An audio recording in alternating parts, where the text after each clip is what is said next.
Suppose we just sit some more." "Anything to oblige," he assented. "I'm willing to sit as long as you like." But even as he made his amiability clear in this matter, the peace was threatened. His mother came down the corridor like a rolling, ominous cloud. She was looking about her on all sides in a fidget of annoyance, searching for him, and, to his dismay, she saw him. She immediately made a horrible face at his companion, beckoned to him imperiously with a dumpy arm, and shook her head reprovingly. The unfortunate young man tried to repulse her with an icy stare, but this effort having obtained little to encourage his feeble hope of driving her away, he shifted his chair so that his back was toward her discomfiting pantomime. He should have known better. The instant result was Mrs. Dowling in motion at an impetuous waddle. She entered the box-tree seclusion with the lower rotundities of her face hastily modelled into the resemblance of an over-benevolent smile, a contortion which neglected to spread its intended geniality upward to the exasperated eyes and anxious forehead. "I think your mother wants to speak to you, Frank," Alice said, upon this advent. Mrs. Dowling nodded to her. "Good evening, Miss Adams," she said. "I just thought as you and Frank weren't dancing you wouldn't mind my disturbing you." "Not at all," Alice murmured. Mr. Dowling seemed of a different mind. "Well, what do you want?" he inquired, whereupon his mother struck him roguishly with her fan. "Bad fellow!"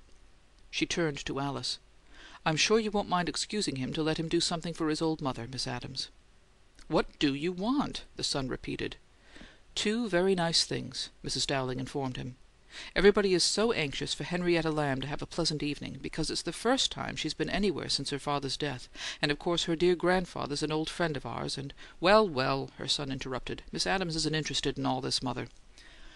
"But Henrietta came to speak to Ella and me, and I told her you were so anxious to dance with her—" "Here!" he cried. "Look here! I'd rather do my own—" "Yes, that's just it," Mrs. Dowling explained.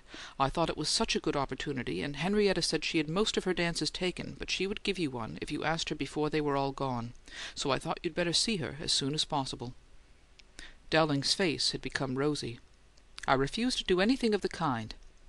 "Bad fellow!" said his mother, gaily.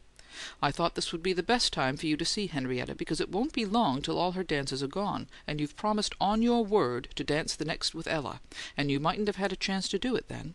I'm sure Miss Adams won't mind if you—" "Not at all," Alice said. "Well, I mind," he said. "I wish you could understand that when I want to dance with any girl I don't need my mother to ask her for me. I really am more than 6 years old." He spoke with too much vehemence, and Mrs. Dowling at once saw how to have her way. As with husbands and wives, so with many fathers and daughters, and so with some sons and mothers. The man will himself be cross in public and think nothing of it, nor will he greatly mind a little crossness on the part of the woman; but let her show agitation before any spectator, he is instantly reduced to a coward's slavery. Women understand that ancient weakness, of course, for it is one of their most important means of defense, but can be used ignobly. Mrs. Dowling permitted a tremulousness to become audible in her voice.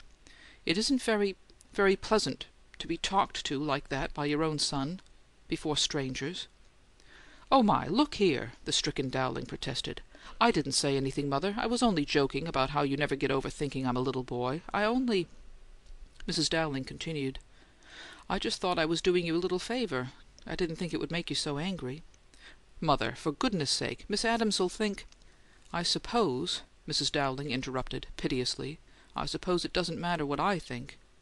"Oh, gracious!" Alice interfered. She perceived that the ruthless Mrs. Dowling meant to have her way. "I think you'd better go, Frank, really." "There!" his mother cried. "Miss Adams says so herself. What more do you want?" "Oh, gracious!" he lamented again, and, with a sick look over his shoulder at Alice, permitted his mother to take his arm and repel him away. Mrs. Dowling's spirits had strikingly recovered even before the pair passed from the corridor. She moved almost bouncingly beside her embittered son, and her eyes and all the convolutions of her abundant face were blithe. Alice went in search of Walter, but without much hope of finding him. What he did with himself at frozen-face dances was one of his most successful mysteries, and her present excursion gave her no clue leading to its solution. When the musicians again lowered their instruments for an interval, she had returned alone to her former seat within the partial shelter of the box-trees. She had now to practice an art that affords but a limited variety of methods, even to the expert: the art of seeming to have an escort or partner when there is none. The practitioner must imply, merely by expression and attitude, that the supposed companion has left her for only a few moments, that she herself has sent him upon an errand, and, if possible, the minds of observers must be directed toward a conclusion that this errand of her devising is an amusing one. At all events, she is alone temporarily and of choice, not deserted. She awaits a devoted man who may return at any instant. Other people desired to sit in Alice's nook, but discovered her in occupancy. She had moved the vacant chair closer to her own, and she sat with her arm extended, so that her hand, holding her lace kerchief, rested upon the back of this second chair, claiming it. Such a preemption, like that of a traveller's bag in the rack, was unquestionable, and, for additional evidence, sitting with her knees crossed, she kept one foot continuously moving a little, in cadence with the other, which tapped the floor. Moreover, she added a fine detail. Her half-smile, with the under lip caught, seemed to struggle against repression, as if she found the service engaging her absent companion even more amusing than she would let him see when he returned. There was jovial intrigue of some sort afoot, evidently.